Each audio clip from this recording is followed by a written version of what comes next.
कहा कि इनके इलेक्शन को इनवैलिड घोषित किया जाए और कहा कि गौरव गौतम को अयोग्य भी घोषित किया जाए। ये करण सिंह दलाल ने पिटीशन डाली, जिसके पर आज सुनवाई हुई। लखन सिंगला ने भी कह रखा है कि धर्म के आधार पर वोट मांगे, और पलवल का भी मसला यही है। विजेंदर सिंह की अर्जी तो सुप्रीम कोर्ट में चली रही है, स्टे लगा हुआ उस पर। दोस्तों नमस्कार, मैं संजय बग्गू और मौजूद है देश रोजाना के डिजिटल मीडिया मंच पर। आपसे जुड़ रहा हूं हरियाणा के उस सियासी मुद्दे को लेकर जो लगातार चर्चाओं में रहता है, क्योंकि जब कहीं चुनाव को चुनौती दी जाती है अदालतों के अंदर, तो फिर चर्चाएं तो बड़ी उस पर होती ही हैं। और हरियाणा के अंदर तो इस समय अगर कहें, ये पहला मौका है, पहला वाकया है जब हरियाणा के अंदर इलेक्शनों की रिट पिटीशन की बाढ़ आई हुई है। 17 इलेक्शन रिट पिटीशन डली हुई हैं अदालतों के अंदर। एक रिट पिटीशन पर आज भी अदालत के अंदर सुनवाई थी। आज 4 दिसंबर है, आज की सुनवाई थी, और वो सुनवाई थी पलवल विधानसभा को लेकर के। पलवल विधानसभा को आप देखें, जो पलवल विधानसभा के इलेक्शन को चुनौती दी गई, इस वीडियो में बात करूंगा आपसे उस विषय को लेकर के भी, और कुछ और भी बात करेंगे। तो जो पलवल विधानसभा के इलेक्शन को चुनौती दी गई चुनाव हारने वाले करण सिंह दलाल द्वारा, और कह दिया कि गौरव गौतम का जो चुनाव जीते यहां से, हरियाणा सरकार के खेल राज्य मंत्री हैं आजकल, कहा कि इनके इलेक्शन को इनवैलिड घोषित किया जाए और कहा कि गौरव गौतम को अयोग्य भी घोषित किया जाए।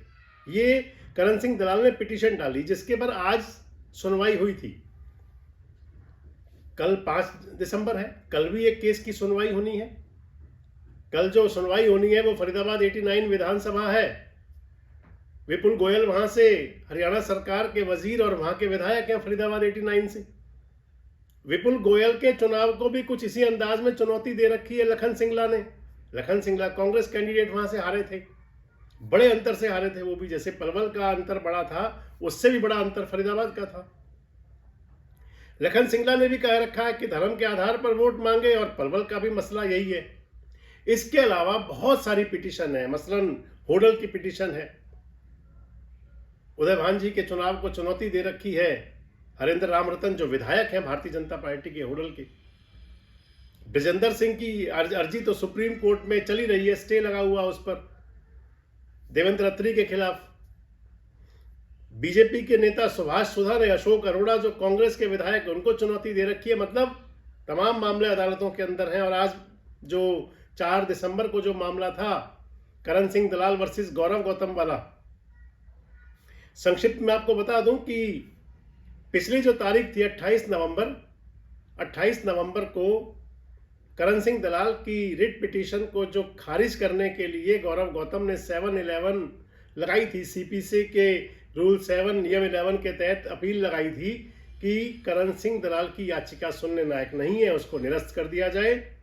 अदालत ने उस बात को नहीं माना था। गौरव गौतम की 7-11 रिजेक्ट कर दी थी, और आज की यानी कि 4 दिसंबर की तारीख थी इसमें चार्ज फ्रेम के लिए। गौरव गौतम उस मामले में, यानी कि जो उनकी 28 नवंबर को 7-11 रिजेक्ट हुई थी, हालांकि उनके पास अभी सुप्रीम कोर्ट में जाने का रास्ता खुला हुआ है, लेकिन अभी तक सुप्रीम कोर्ट गए नहीं, जहां तक मेरी जानकारी है। हमने आज प्रयास किया था, लेकिन गौरव गौतम जी से संपर्क हो नहीं पाया। और इधर जो करण सिंह दलाल के अधिवक्ता हैं मोहन जैन और दीपकरण दलाल, आज मुझे बता रहे थे कि उन्होंने अदालत के अंदर जो चार्ज फ्रेम होना है और इसके अलावा जो जवाब दिया जाना था उनकी तरफ से, वो दोनों काम आज कर दिए। चार्ज फ्रेम के लिए अपनी तरफ से जो दाखिल करना था जवाब, जो पॉइंट्स थे, वो सभी करण सिंह दलाल के पक्ष ने अपने वकील मोहन जैन और दीपकरण दलाल के मार्फत दे दी। और गौरव गौतम के वकील साहब ने आज वहां पर डेट मांगी थी, जिस पर कोर्ट ने कहा कि अब जो मंगलवार आना है, यानी कि 9 दिसंबर की, अपने चार्ज फ्रेम के इशू फ्रेम के लिए भी दे दीजिए। और दूसरा उसके अंदर बोला गया कि आप अपने गवाहों की सूची भी, विटनेस गवाही करण सिंह दलाल से भी कहा गया है कि अपने विटनेस की सूची आप भी दे दें। यानी कि इस पिटीशन के अंदर जो इलेक्शन को लेकर के रिट पिटीशन थी, उसमें रोचकता बढ़ने लगी है, सबकी नजर भी है। करण सिंह दलाल फील गुड में है इसको लेकर के पूरी तरह से। करण सिंह दलाल को लग रहा है कि ये याचिका जितनी तेजी से अब सुनी जाएगी, और फील गुड तो हुआ ही करता है। और इधर गौरव गौतम को लगता है कि ये रूटीन प्रोसेस है, अगर कुछ होगा तो फिर, क्योंकि गौरव गौतम कह चुके हैं, पिछले दिनों उनका एक लोकल मीडिया पर बयान भी चल रहा था कि ये प्रोसेस है, और वाकई ये लीगल प्रोसेस है, इसमें कोई दो राय नहीं है, ये लीगल प्रोसेस का ही एक पार्ट है।